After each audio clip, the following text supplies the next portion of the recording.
श्री राम रक्षा स्तोत्र की महिमा। राम रक्षा स्तोत्र एक अत्यंत शक्तिशाली और पवित्र स्तोत्र है जिसकी रचना बुद्ध कौशिक ऋषि ने की मानी जाती है। इसे भगवान श्री राम की कृपा और सुरक्षा प्राप्त करने के लिए पढ़ा जाता है। यह स्तोत्र एक दिव्य रक्षा कवच की तरह काम करता है और इसका नियमित पाठ करने से नकारात्मक शक्तियों, भय, रोग और बाधाओं से रक्षा होती है। इसके 15वें श्लोक में कहा गया है, आदिष्टवान् यथा स्वप्ने राम रक्षामि मां हरय तथा लिखितवान् प्रातः प्रबुद्धो बुद्ध कौशिके। अर्थात श्री शंकर ने रात्रि के समय स्वप्न में आकर बुद्ध कौशिक ऋषि को राम रक्षा का यह स्तोत्र बताया था और प्रातःकाल जागने पर ऋषि ने इसे लिख दिया था। इसलिए इस स्तोत्र की शक्ति और भी अधिक मानी जाती है। इसके आखिरी 38वें श्लोक में श्री महादेव जी पार्वती से कहते हैं, राम रामेति रामेति रमे रामे मनोरमे सहस्रनाम तत्तुल्यम राम नाम वरानने। हे सुमुखी, राम नाम विष्णु सहस्त्र नाम के तुल्य है। मैं सर्वदा राम राम राम इस प्रकार मनोरम राम नाम में ही स्मरण करता हूँ। विष्णु सहस्त्र नाम और राम रक्षा स्तोत्र दोनों ही भगवान विष्णु के अवतार श्री राम की उपासना के माध्यम हैं। राम नाम की शक्ति इतनी संक्षिप्त और गहन है कि वह विष्णु जी के सहस्त्र नामों के बराबर फल दे सकती है। अर्थात राम रक्षा स्तोत्र संक्षेप में विष्णु सहस्त्र नाम का सार है। इसकी शुरुआत ध्यान से होती है। ध्यान श्लोक मन में भगवान राम की स्पष्ट छवि बनाता है। ध्यायेताजानुबाहुं धृतशरधनुषं बद्धपद्मासनस्थं पीतं वासो वसानं नवकमलदल स्पर्धिनेत्रं प्रसन्नं वामाङ्कारूढ सीतामुखकमलमिल लोचनं नीरदाभं नानालङ्कारदीप्तं दगतमुरुजटा मंडलम रामचंद्रम। इस ध्यान श्लोक से मन में भगवान राम की स्पष्ट छवि बनती है। भगवान राम जो कि आजानुबाहु, कमल नयन, धनुष बाण धारण किए हुए मर्यादा, संतुलन और धर्म के प्रतीक हैं। इसका गहरा अर्थ है कि मन को एक आदर्श, संतुलित और शांत छवि पर टिकाया जाए। जब मन किसी स्पष्ट और सकारात्मक स्वरूप पर स्थिर होता है तो उसकी चंचलता कम होने लगती है। ध्यान के इस चरण में हम धीरे धीरे अपने भीतर उसी संतुलन और धैर्य को अनुभव करने लगते हैं जिसका प्रतीक श्री राम का स्वरूप है। और आगे के 3 श्लोकों में श्री राम के इसी चरित्र का विस्तार बताया गया है। इसके बाद चौथे से 10वें श्लोक से स्तोत्र का सबसे महत्वपूर्ण भाग आता है जो कि कवच है। यहाँ शरीर के प्रत्येक अंग के लिए राम के विभिन्न नामों से रक्षा की प्रार्थना की जाती है।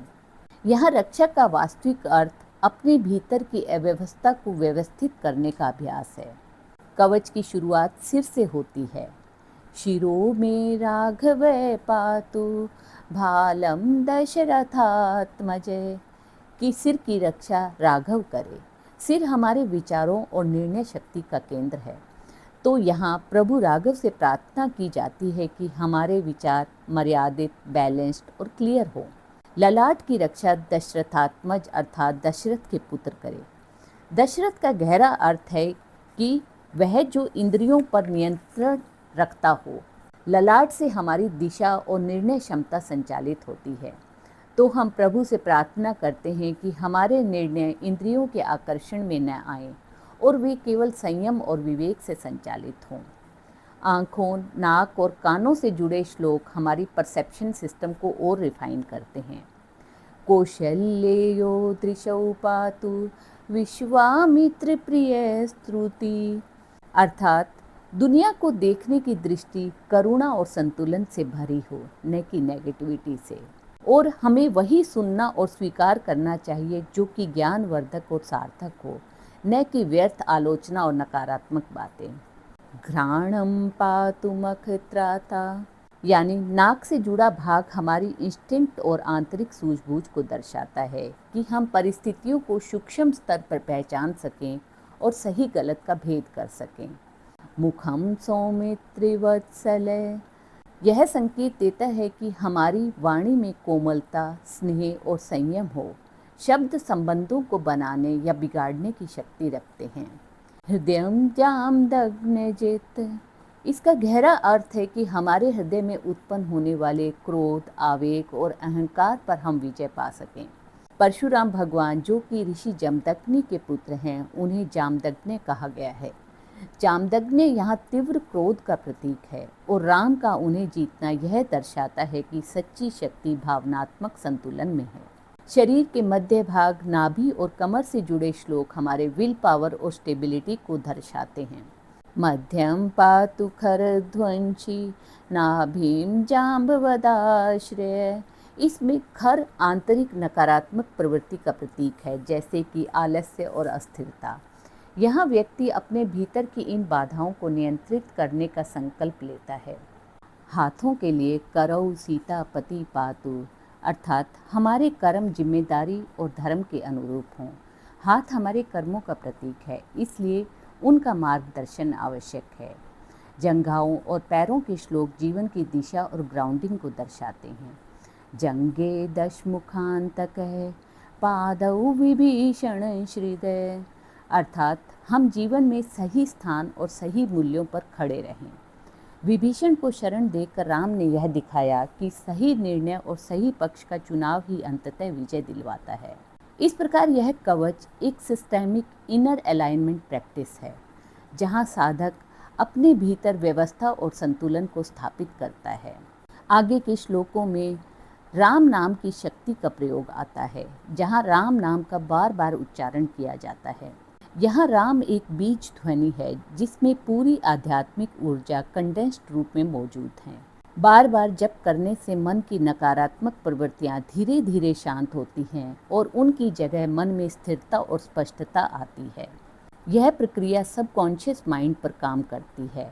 जैसे कोई विचार बार बार दोहराने से वह हमारे स्वभाव का हिस्सा बन जाता है, वैसे ही राम नाम का जप मन को शुद्ध करके सुपर कॉन्शियस माइंड से कनेक्ट करता है। स्तोत्र में आगे राम के गुणों और उनके चरित्र का भी वर्णन आता है, जैसे सत्यनिष्ठा, कर्तव्यपरायणता, धैर्य और करुणा। इसका उद्देश्य केवल भगवान की महिमा गाना नहीं, बल्कि साधक को यह याद दिलाना है कि जीवन में किन गुणों को अपनाना चाहिए। राम का चरित्र यहाँ एक जीवन मॉडल की तरह प्रस्तुत होता है कि कठिन परिस्थितियों में भी संतुलन कैसे बनाए रखें और निर्णय कैसे लें। इस प्रकार स्तोत्र धीरे धीरे साधक के विचार और व्यवहार दोनों को प्रभावित करता है। समग्र रूप में राम रक्षा स्तोत्र एक ऐसी प्रक्रिया है जो साधक को बाहरी सुरक्षा के भरोसे से हटाकर भीतर की मजबूती पर केंद्रित करती है। यह स्तोत्र सबकॉन्शियस माइंड को सकारात्मक रूप से प्रभावित करता है और जीवन के लिए एक आदर्श आचरण मार्ग प्रदान करता है। इसलिए इसे रक्षा कहा गया है, क्योंकि यह केवल बाहरी संकटों से नहीं, बल्कि भीतर की अस्थिरता, भय और भ्रम से भी रक्षा करता है।